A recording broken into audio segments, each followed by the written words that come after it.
Okay, like Keith said, my focus is seed production. I grow soft wheat, rye, oats, millets, cowpeas, mung beans, just about anything that I can fit into my rotations for forages and cover crop seed. I also grow corn, milo, ingredients for bird seed, as well as supply the feed mills. This picture was taken last winter, and I wanted to get this picture in to illustrate why I do what I do. This was a pond that I cleaned out. It's on my home farm. It drains about 60 acres of cropland. It took about 30 years to do that. That was before I started no-tilling it. And it's just amazing how much, just a little bit of erosion. Oh, it's not bad. It's just a few ditches and that's it. My father has a wall full of conservation awards. And this is the result. This is what I don't tolerate on any of my farms. The vast majority of my farms that I rent are all zero relationship, where they're up for bid every term, or they're 1-year leases, and I treat them all the same because somebody's going to have to make a living on that farm when I'm gone. And that's the way I look at how I farm. It's not just me making a living, it's me helping the next guy down the road. But like I said, this is the shallow end of it. It was about 12 feet deep in the middle. And it's just amazing how much comes off of even a small amount of land.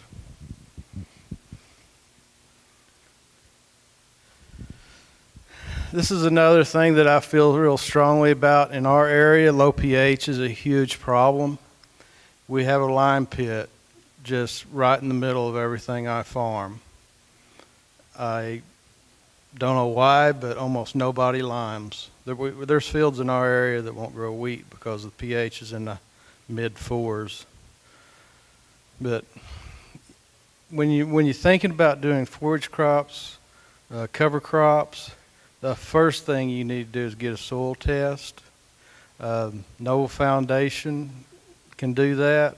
Know what you're starting with, because I've seen so many failures of no-till and crop rotations simply because the pH was so low you couldn't grow a broadleaf on it. You couldn't grow a legume on it. And this right here, this is gypsum. We also have a gyp mine in our backyard. We do a lot of gyp spreading as well as liming. When I get a new farm, it's almost a guaranteed it's going to take 2 tons of lime just to get started. I've put as much as 6 tons of lime, of 68% lime, on some of the fields because the pH is just so bad. But this is just another symptom of bad management. Just my area just seems to be endemic. We've got a lot of Bureau of Indian Affairs trust land. It's never been taken care of.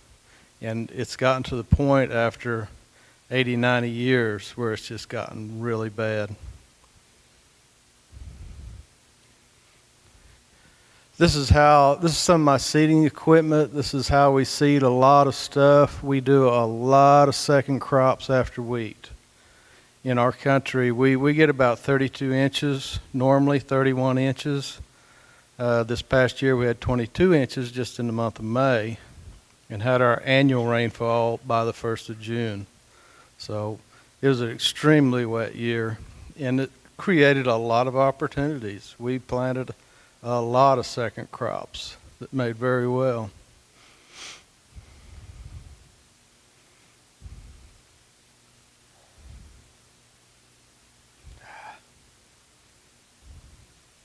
How do I go backwards on this? Oh, there it went. There it is. There's the planter that I use, and notice on the ground it's covered. I strive to never have bare ground on anything. We always plant into heavy cover if we possibly can at all. And for the person that asks, can you have too much cover? No, you can't.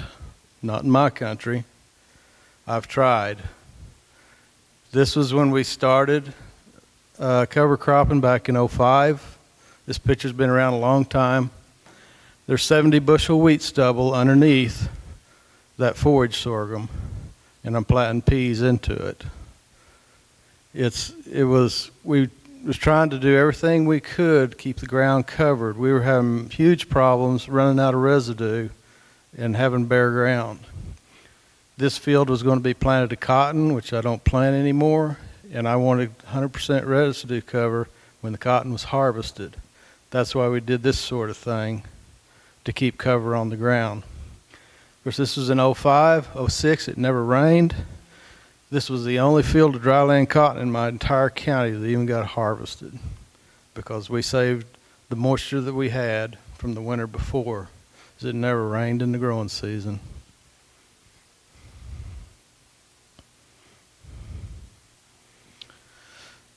This is a cover mix that I planted this year. It's part of a Conservation Innovation Grant with Dr. Jason Warren at OSU. He's monitoring it. He doesn't pay for anything, but at least he monitors it and documents it for me. This is 1/3 legumes and 2/3 grasses, and it's got a few broadleaves thrown in with it, some buckwheat and sunflower. And up until last year, this was the first time I ever had cattle on any of my places on purpose. During the droughts, my neighbors' fences fell down quite often. But the purpose of this is I had a new set of farms, then heavy tillage, low pH, very abused ground. And there's another farm actually across the road from this one. And I wanted to see if I could convert it to no-till with forages and cattle better than I could the way I normally do it, is where I just start cropping it. So we had grain sorghum across the road, and we had forages and cattle on this side. And in about 3 years, Dr. Warren will have a slick presentation telling you all about this and what works best. My feelings is, at the end of it, the cattle and forages are going to do me more good than solely the crops, because these farms were pulled down so far that it's going to be hard to bring them back.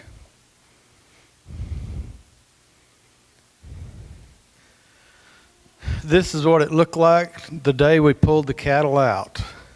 Dr. Warren estimated 6.7 tons of dry matter production at the peak on this mix. We grazed the whole farm. Like I said, we grazed into late September, which was later than I had intended to do, but it was dry. We hadn't gotten any rain. And finally, we had a chance of rain. I pulled the cattle back to the Bermuda grass that's on that farm. We got the rain. 2 days later, I'm planting the cool season mix directly into it. And that same afternoon, we came back and sprayed a quart of glyphosate across the top of that to kill what was left. And we got a good stand of soft wheat, had some rapeseed, and radish mixed in with it. This is what it looked like immediately after planting. It's like even when we graze, I still don't want to see any dirt if I can help it. That's why we left a lot of residue on this farm. Here's a little better view of it. This is a few weeks later. We've got a good stand. We killed out everything, and the ground is covered good. We've had several flooding rains in November and December, and this farm was notorious. It's very steep, lots of terraces. It's notorious for for breaking terraces, for washing, erosion problems. And the owner of this farm just couldn't believe it. He said, "I cannot believe that you didn't break any terraces out there." He had farmed it his entire life, and then he rented it to another guy, and then finally to me. But he was really impressed, and I know I'll have these farms as long as he's around.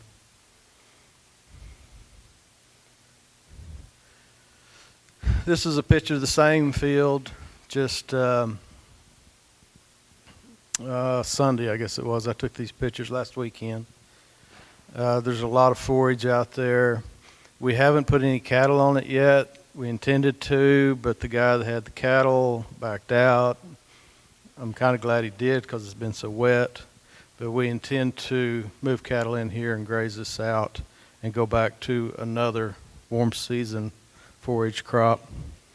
We're going to do this for at least 2 full years for Dr. Warren to get some good information on it.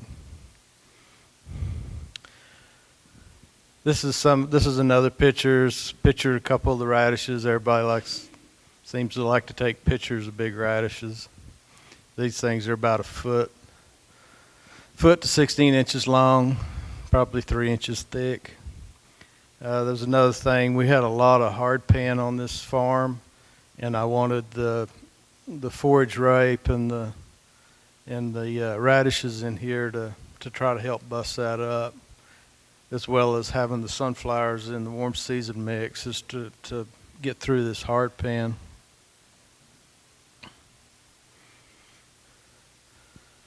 This is a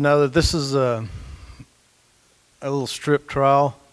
The cowpeas on the left are for production, but on the other side we grew this.